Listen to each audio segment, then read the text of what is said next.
peu Madame Laureau. Oui, et Monsieur merci, Bernalicis conclura. Monsieur le Président.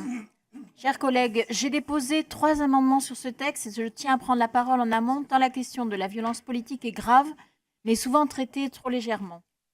Je regrette le choix du terme de cette proposition, un groupuscule. Personne ne sait le quantifier, le qualifier, et heureusement la qualité d'une idée est indépendante du nombre de ses partisans. Aussi, je regrette que mes collègues républicains n'aient pas été au bout de leur idée dans le titre même de cette proposition. La France insoumise a présenté une proposition de loi, je cite, pour la lutte contre les groupuscules d'extrême droite où elle ne fait pas dans la dentelle. Elle utilise la vieille technique de gauche, la réductio ad Hitlerum, à qui ne communie pas dans ses idées. Cette proposition de loi est tellement outrancière que ses auteurs pourraient être lourdement condamnés pour diffamation. Souvent ici, nous parvenons à une discussion apaisée avec mes collègues. Et je partage aussi quelquefois leurs propos. Mais je veux dire que cette proposition m'a choquée car elle agite un danger qui n'existe pas et n'analyse pas une réalité bien plus profonde. La férocité et l'acharnement de toute une partie de la gauche française pour ceux qui ne pensent pas comme elle.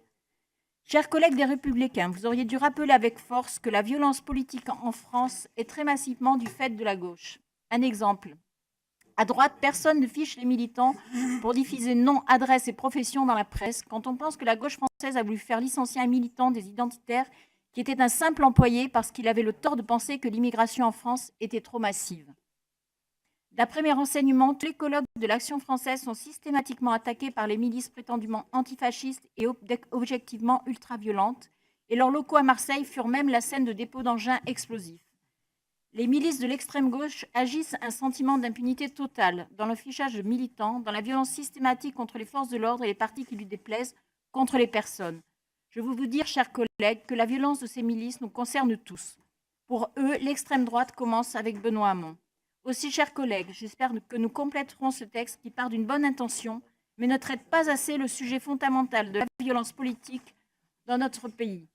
Peut-être sur la complicité médiatique et parfois étatique pour la gauche radicale et violente. Je vous remercie.